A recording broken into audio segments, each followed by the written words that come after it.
माझी तुम्हाला हात जोडून कळकळीची विनंती आहे, महाराष्ट्र हा पुरोगामी महाराष्ट्र आहे।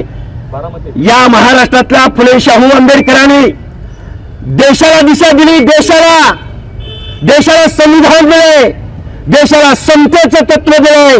त्या महाराष्ट्रातली आम्ही माणसं आहोत। चव्हाण साहेब, तुम्ही आज माझा सत्कार केलात, महाराष्ट्राला तुम्ही सांगून दिले, दाखवून दिले, अरे महाराष्ट्र एक आहे। महाराष्ट्रातली गावगाड्यातली माणसं, रोज एकमेकाची तोंडा बघणारी माणसं, प्रत्येकाचे हक्क अधिकार मानणारी आम्ही माणसं आहे। महाराष्ट्रामध्ये कधी ओबीसी आणि कधी दुसरे असं कधी इथं भांडण झालं होतं का आजपर्यंत? कोणतरी माणूस उठतो आणि त्याला पुढारी माणसं रसद पुरवतात। बरं मला सांगा, या दलिताच्या आलुत्याच्या भटक्याच्या आरक्षणामध्ये उद्या समजा या GR प्रमाणे उद्या लाखो सर्टिफिकेट झाले आणि यांच्यामध्ये आरक्षण मिळालं तर गावगाड्यातला दलित काय करेल? मला सांगा, या महाराष्ट्राच्या गावगाड्यामध्ये एखाद्या लोहारानं पॅनल टाकलं, एखाद्या ग्रामपंचायतीचं एखादं उदाहरण असेल तर तुम्ही मला हात वर करून सांगा। एखाद्या सुताराने गावगाड्यामध्ये पॅनल टाकले, ऐकलंय तुम्ही?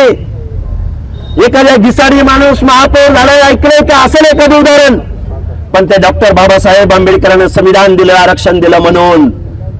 माझी तुम्हाला हात जोडून कळकळीची विनंती आहे, हा महाराष्ट्र आमचा आहे, हा महाराष्ट्र 18 पगड जातींचा आहे, हा महाराष्ट्र छत्रपती शिवरायांच्या रयतेचा महाराष्ट्र आहे। आणि आता तुम्ही माझं जे इथल्या महिलांनी माझं औक्षण केलं, तरुण वर्गाने स्वागत केलं आणि नीरा शिव तक्रार हे गाव सगळ्या माणसांना बरोबर घेऊन चालणारं गाव आहे। हा आदर्श पूर्ण महाराष्ट्राच्या डोळ्यामध्ये अंजन घालणारा आदर्श आहे। हे मी या छत्रपती शिवरायांच्या पुण्यभूमीमधून, पुरंदर भूमीमधून मी महाराष्ट्राला जबाबदारीने सांगतो।